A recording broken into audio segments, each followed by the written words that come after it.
La Secretaría de Prensa, Comunicación y Cultura de UNTER presenta La Escuela en Marcha. Pascual Mosca, ahora.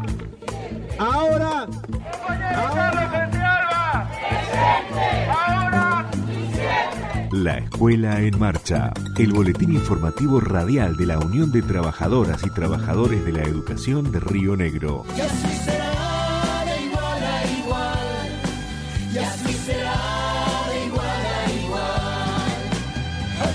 Hola, aquí comienza un nuevo programa de La Escuela en Marcha. Saludamos a Radio Encuentro, FM 103.9 de Viedma. Agente de radio, FM 90.3, Colectivo para la Comunicación Popular de Bariloche. A Radio Eslogan, FM 94.7 de Villa Regina. A FM 94.5, Radio Cero de Catriel. A FM Alas, 105.5 de Maquinchao. A la 99, FM 99.9 de Río Colorado. Y a través de ellas a las radios que semana a semana nos permiten llegar con el programa a toda la provincia. La Escuela en Marcha. Sintonía en defensa de la educación pública. Actualidad sindical, noticias de la semana. La democracia sindical no se proclama, se practica.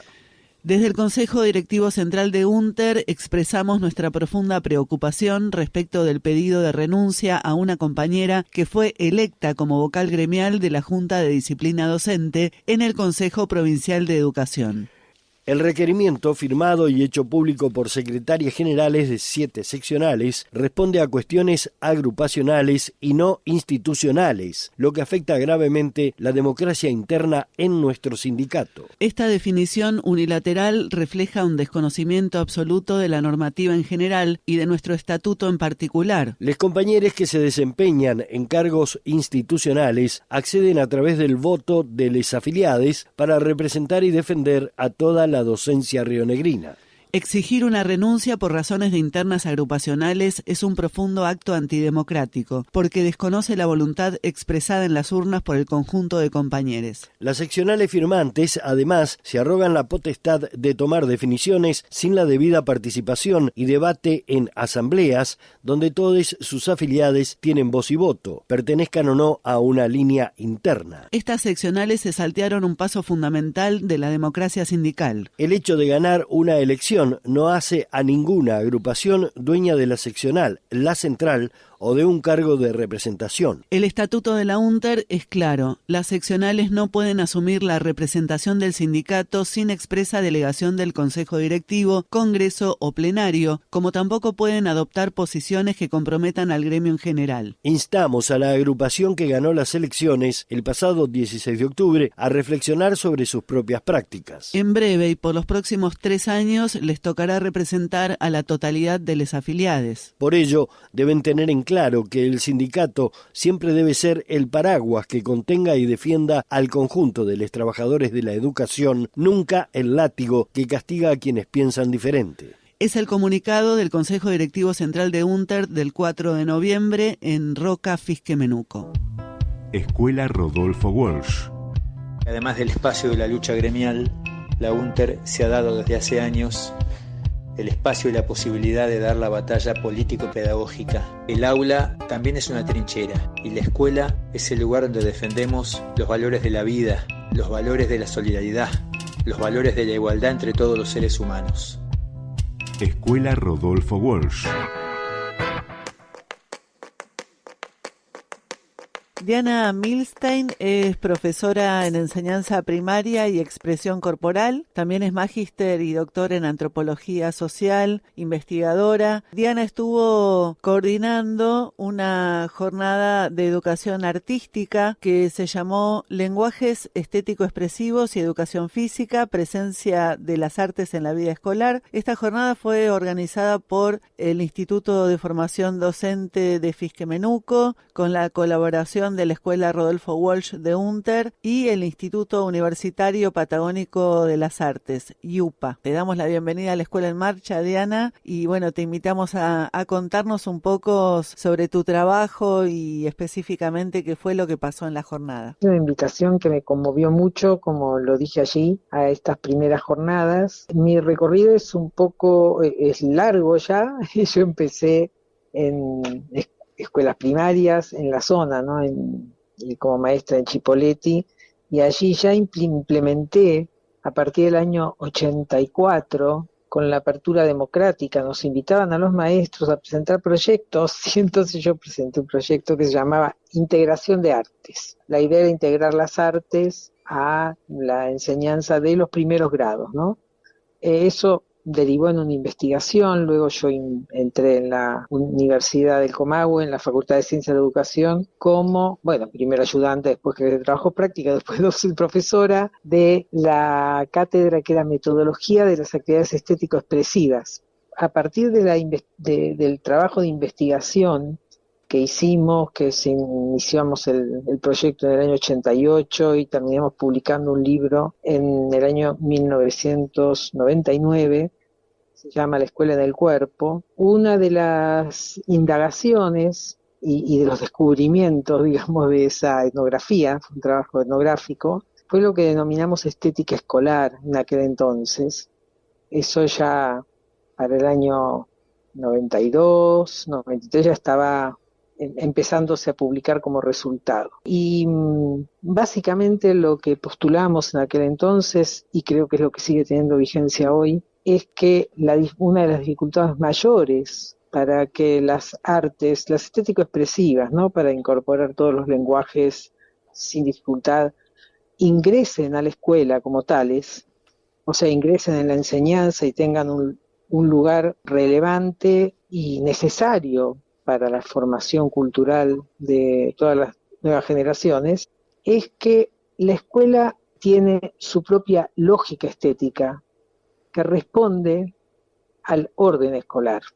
Y el orden escolar es un arbitrario cultural que tiene mucho vínculo, especial vínculo, con la moral, con un orden moral. A través de la estética escolar, de una manera bastante simple, se incorpora la lógica estética y también se incorpora o se enseña, se transmite un rol que debe ser aprendido porque no viene naturalmente, que es el de ser alumno. Entonces, la estética escolar ocupa el lugar de las artes para que la gente se transforme, para que los niños, las niñas se transformen en alumnos. Y esto es un trabajo muy esforzado que hace la escuela y que hacemos los maestros y las maestras sin darnos cuenta, porque el tema es que las artes vienen a irrumpir y a desordenar el orden social, el orden moral, a desordenarlo en el buen sentido, a desordenarlo porque responden más a una dimensión ficcional de la realidad que a una dimensión que yo les decía en la conferencia, que da cuenta de lo real sería lo que tenemos acomodado en el sentido común.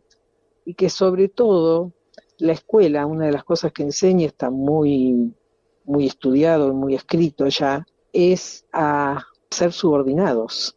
Aprendemos a subordinarnos a una autoridad, ¿no? Que ya lo aprendimos como hijos, hijas, y lo seguimos aprendiendo en la escuela de una manera mucho más fuerte, importante. Y las artes vendrían a ser esas disciplinas que nos permiten desordenar eso, que nos permiten ficcionalizar eso y acomodarlo de otra manera, que desarrollan nuestra autonomía, que desarrollan nuestra agencia, que ayudan junto con otros lenguajes, pero básicamente son muy relevantes para desarrollar la imaginación y la creatividad.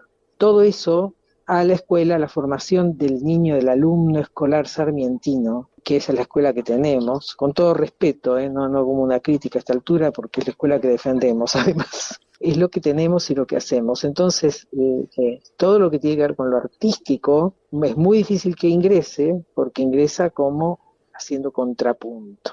Entonces, este es el planteo que yo mostré en la investigación, que no es que la gente no se expresa en la escuela, no es que la gente no tiene creatividad, que los cuerpos están todos duros, que no, se pinta, se canta, pero todo dentro de un orden que nos salga de ciertos carriles que habitualmente denominamos lo normal. Entonces, precisamente las artes se vinculan a desnormalizar, a romper el tono de lo normal. Y ahí es donde cuesta que ingrese. Y cuesta que ingrese porque, bueno, es muy, muy fuerte la institución escolar.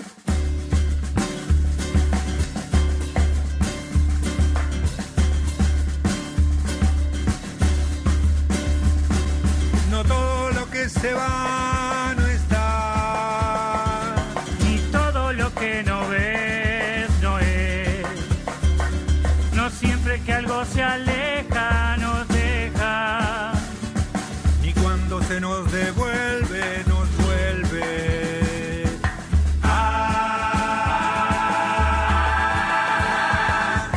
Mira la pregunta que te haces, Catalina, por la luna nueva.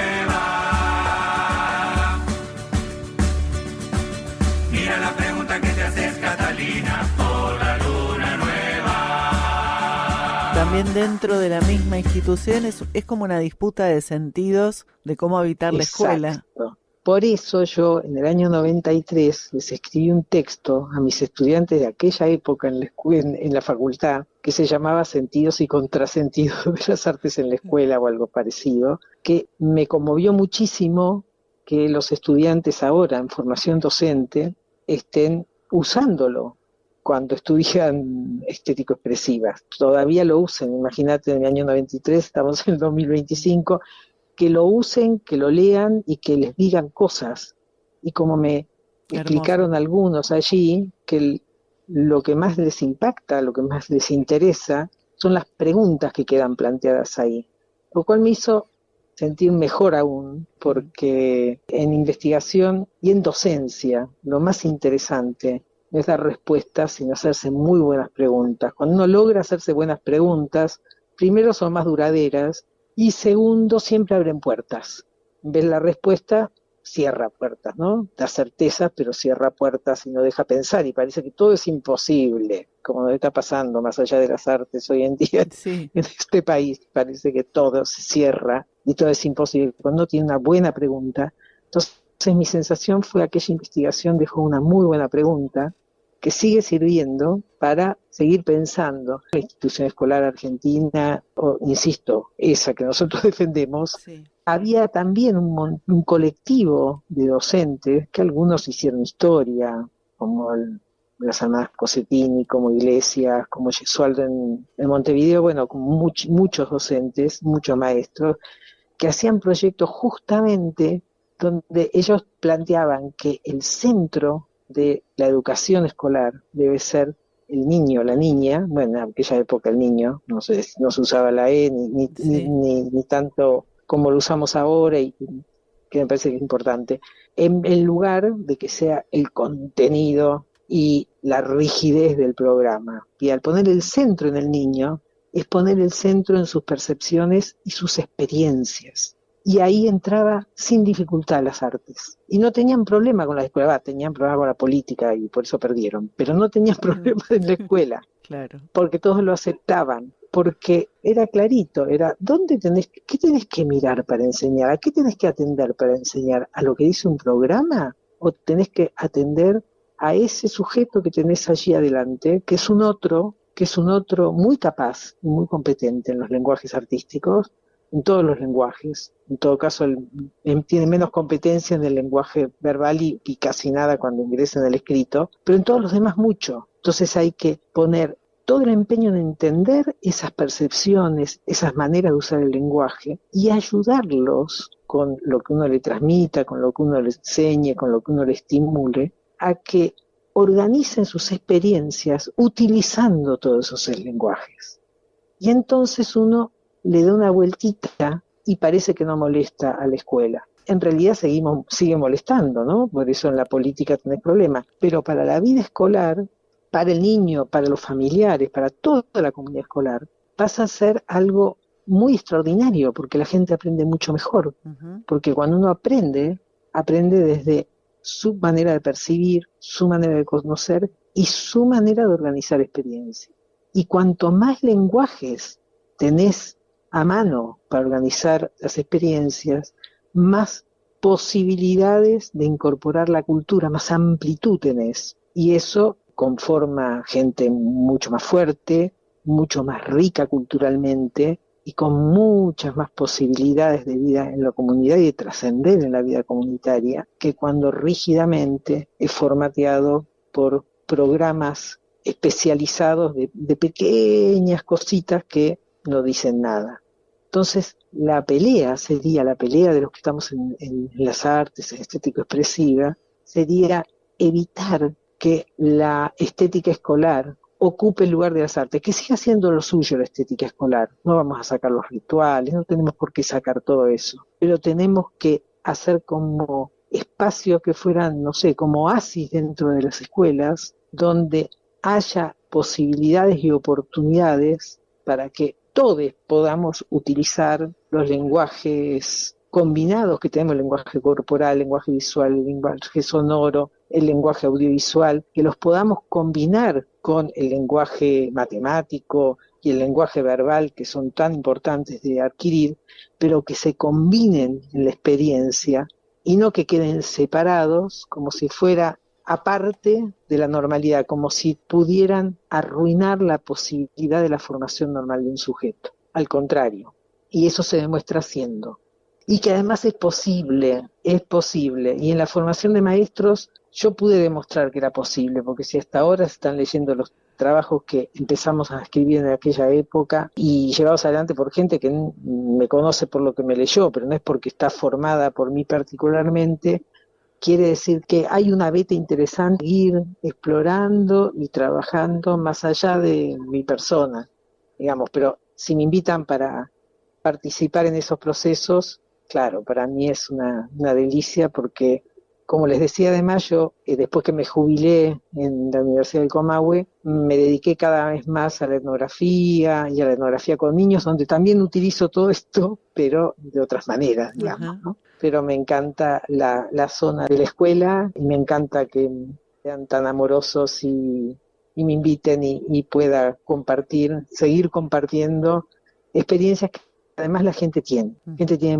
muchísimas experiencias, eso yo vi al final del plenario cuando comentaban. Hacen muchísimas cosas interesantísimas los maestros y las maestras, lo que pasa es que no salen para afuera. Entonces mi invitación también fue, al final en el plenario, fue recuerden algo que dijo un muy viejo maestro, al que todos respetamos, pero además tenemos que seguir de lo que hablaba, y es que los docentes no desarrollamos trabajo manual, sino trabajo intelectual. Quiere decir que somos intelectuales, los intelectuales no están afuera de la escuela, los maestros somos intelectuales como maestros, y eso quiere decir que no debemos ser funcionarios, por lo menos podemos jugar al rol de funcionario, hacernos que jugamos un poquito para que nos echen, pero en la vida real del maestro, en la docencia real, tenemos que ser intelectuales, y parte del trabajo intelectual es compartir las experiencias, y la manera que tenemos para compartir las experiencias es escribir, o bueno, hacer videos, o podcast, pero hay que transmitir las experiencias, porque en la medida en que se van transmitiendo en red, eso hace que la gente se empiece a empoderar, a sentir, no era yo solo que se me ocurrió, mira, y además a copiarse, y a hacer cosas parecidas. Entonces empezar a romper los cercos de las idioteces de las que nos llenan los programas, los currículos, los especialistas que nunca pisaron una escuela, etcétera, etcétera, etcétera. Por no mencionar a la crueldad, que eso ya es ajena a todo esto. Te agradecemos un montón la participación en el programa, Diana. Mira la pregunta que te haces, Catalina, por la luna nueva. No siempre lo más seguro es duro. Y todo lo que se ve, No todo lo que reluce seduce. ni todo lo que es misterio es serio.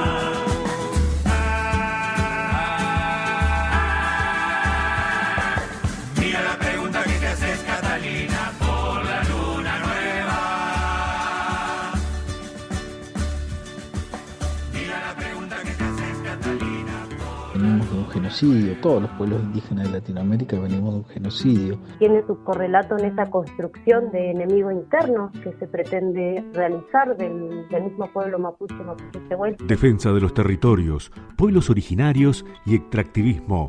La lucha sigue. Nos encontramos en esta plaza para caminar juntos por las calles y mantener encendida la llama de la resistencia contra la contaminación de nuestro territorio y el saqueo del agua. Crece desde el pueblo el futuro, crece desde el pie.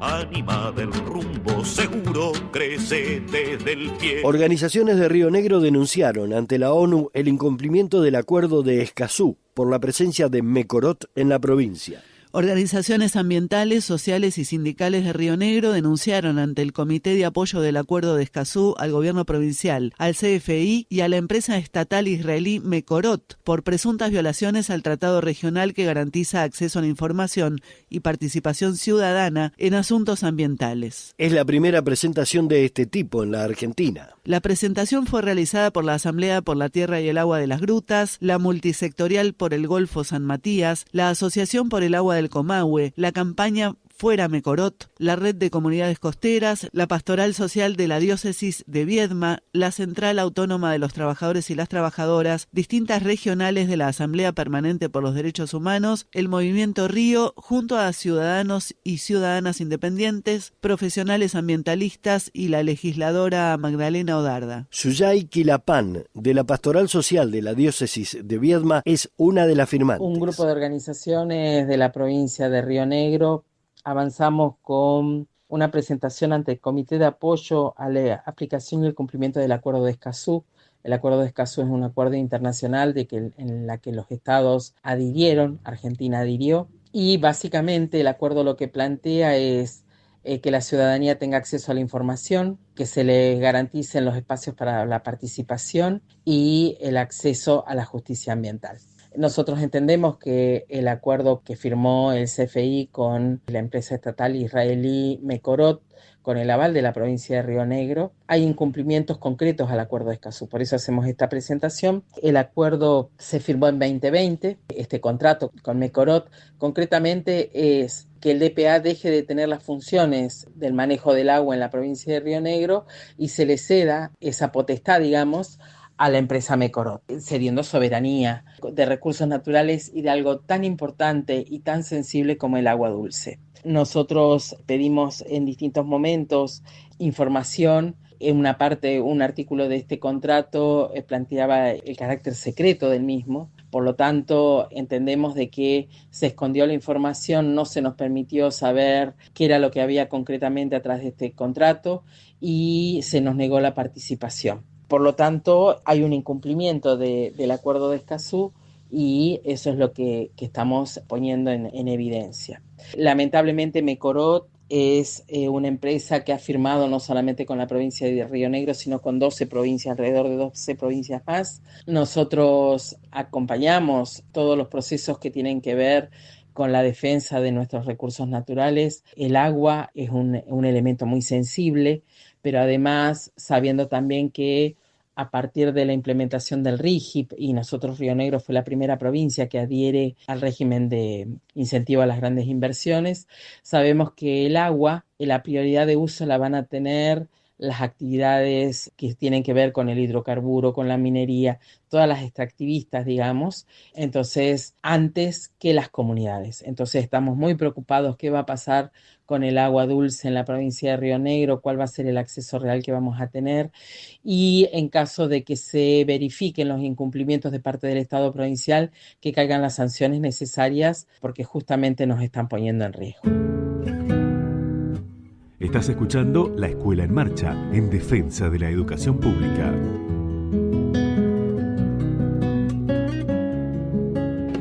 Correo electrónico para contactarte con este programa: laescuelaenmarcha@unter.org.ar. UNTER acompaña la visita al Alto Valle de Adriana Metz, hermana del nieto restituido 140. En el mes de la identidad, Unter acompaña las actividades que realiza en su visita al Alto Valle Adriana Metz, hermana del nieto 140 restituido en julio de este año por abuelas de Plaza de Mayo. Durante toda la semana, Adriana estuvo en Cutralcó, Chipoleti, Villa Regina, Roca, Fisquemenuco y Neuquén, compartiendo diversos conversatorios y actividades. Les invitamos a conocer parte de su historia a través de esta producción realizada por abuelas de Plaza de Mayo. Nací en Bahía Blanca en octubre del 75. Mi viejo se fue a buscar laburo a Neuquén, a Cutralcó. Consiguió trabajo, se instaló y después fuimos mi mamá y yo. En diciembre del 76 lo secuestraron. El testigo que dio testimonio en el juicio en Bahía Blanca contó que entraron, se llevaron a mis viejos y un milico le dijo: toma la nena, críala como propia y cállate la boca. Y esta persona ubicó a alguien que conocía a mis viejos, alguien que conocía a mis viejos llamó a mis abuelos me fueron a buscar y así fue como yo terminé en Bahía Blanca con mis abuelos. Si este vecino se hubiera asustado lo suficiente como para callarse la boca, yo no sabría quién soy. Yo siempre supe que mis abuelos eran abuelos, que mi mamá y mi papá no estaban conmigo porque se los habían llevado los militares, los malos. En base a la edad era el calificativo de la situación, ¿no? Mi hermano tenía que nacer en abril, mediados de abril, por la fecha de embarazo del momento del secuestro de mi mamá. Y en el año 82, principios del 82, llegó una carta de Alicia Pernoy, que es una sobreviviente de la escuelita, contándole a mis abuelos, primero contándole quién era ella, por dónde había pasado, lo que había vivido de lo que había sido testigo. Que había sido testigo del nacimiento de mi hermano, el 17 de abril de 1977. No sé si en una desinteligencia de los guardias o adrede o qué sé yo, se pudieron ver, y ahí mi mamá le dijo que había nacido un varón, que estaba bien, y a los pocos días se llevan a mi hermano y mi vieja se pierde el rastro, desaparece. Me acuerdo que mis abuelos estaban sentados a la mesa en el comedor para leer la carta y yo supuestamente estaba durmiendo, me había ido a dormir y en realidad yo estaba escondida escuchando cómo mi abuelo leía la carta. Y tengo a mi mamá, mi papá desaparecido y estoy buscando a mi hermano. Mientras mis abuelos estuvieron bien, a cada lugar que tenían que viajar a preguntar por mi papá, mi mamá y mi hermano, ahí iba yo. Así que siempre estuve en la búsqueda de la verdad. Hoy se respira viento sur, ese que nace del frío. Horno de barro calienta el sol de los lugares perdidos. Adriana comenzó la recorrida en Cutralcó, ciudad en la que vivieron su madre, Graciela Romero, y su padre, Raúl Metz, desaparecidos, y donde nació Adriana. Allí, frente al domicilio donde residió la familia Metz en la década del 70, Adriana expresó: Es la primera vez que estoy parada acá, consciente de lo que pasó en diciembre del 76. La herida está presente, cicatrizando por suerte, y gracias al trabajo de los sobrevivientes que aportaron información sobre lo que ocurrió acá en Cutralcó, en Bahía Blanca y en el resto del país.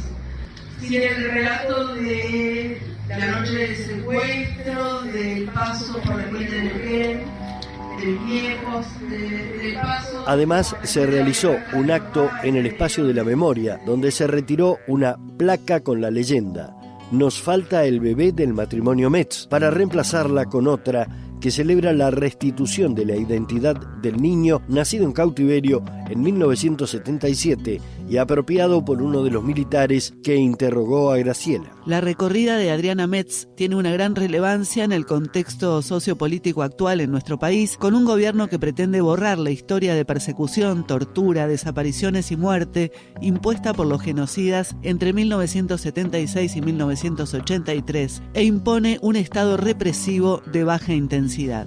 Porque reivindicar la lucha y el trabajo de abuelas es fundamental para ratificar que no podrán detener la búsqueda por memoria, verdad y justicia. Porque el camino iniciado en las rondas de las madres en octubre de 1977 se fue ensanchando para dar cobijo a los miles que luchamos contra lo injusto. Porque hay lugar para todas las luchas por una sociedad más justa, libre y solidaria. Porque hoy somos miles quienes gritamos más que nunca, nunca más. Tu cuerpo calma mi dolor y se dibuja el camino. Mantra de cielo sobre el tendal, teje tu nombre y el mío. Hasta aquí La Escuela en Marcha. Volvemos la próxima semana, gracias. Hoy será